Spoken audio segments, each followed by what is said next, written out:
বাজছে ঢোল কাসর, চলছে গীতাপাঠ, যজ্ঞ, প্রার্থনা।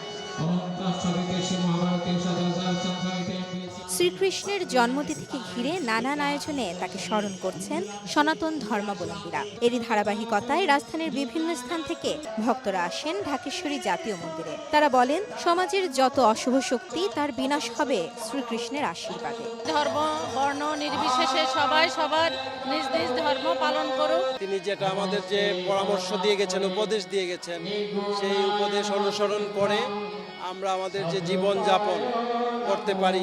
সনাতন ধর্মাবলম্বীদের বিশ্বাস, এদিনই পৃথিবীকে পাপ মুক্ত করে প্রেমের আলোয় মহিমান্বিত করতে দেবকীর গর্ভে আবির্ভূত হয়েছিলেন পরমেশ্বর শ্রীকৃষ্ণ। তবে এবার বন্যা দুর্গতদের সহায়তায় জন্মাষ্টমীর আয়োজন কিছুটা সংকুচিত করে সেই অর্থ দান করা হবে দুর্গতদের সহায়তায়। বন্যাদের সহযোগিতার জন্য আজকে জন্মাষ্টমীতে এই আয়োজন করেছি।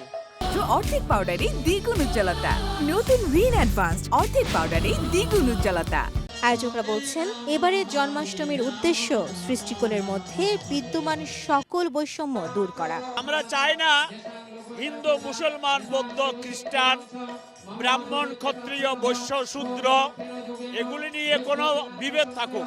যে কোনো অপ্রীতিকর ঘটনা এড়াতে বাড়তি নিরাপত্তায় নিয়োজিত ছিল আইন শৃঙ্খলা বাহিনী। বিকেলে জন্মাষ্টমী উপলক্ষে শোভাযাত্রার আয়োজন করেন সনাতন ধর্মাবলম্বীরা। সকলের উপস্থিতিতে বিশাল জনসমুদ্রে পরিণত হয় ঢাকা বিশ্ববিদ্যালয় এলাকা। এর আগে শোভাযাত্রার উদ্বোধনী অনুষ্ঠানে বাইরের শক্তিকে রুখতে দেশবাসীকে ঐক্যবদ্ধ থাকার আহ্বান জানান দুই উপদেষ্টা। বাংলাদেশে সকল জনগোষ্ঠীর ধর্মীয় সংখ্যালঘু তাদের নিরাপত্তা দেওয়ার দায়িত্ব বাংলাদেশের সরকার, রাষ্ট্রের এবং সকল জনগণের এটি একটি দায়িত্ব। আপনারা কারো রাজনৈতিক খুঁটি হিসাবে ব্যবহৃত হবেন না। আপনারা স্বাধীন মানুষ, স্বাধীন জনগোষ্ঠী, সবার সাথে আপনাদের সমান অধিকার আছে।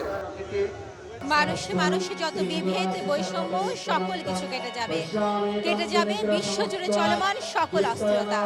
শ্রীকৃষ্ণের আশীর্বাদে দূর হবে সকল অন্ধকার, এমনটি মনে করছেন সনাতনী ধর্মাবলম্বীরা। রাজধানীর ঢাকেশ্বরী জাতীয় মন্দির থেকে মাইমুনা হায়দার চৌধুরী, সময় সংবাদ, ঢাকা।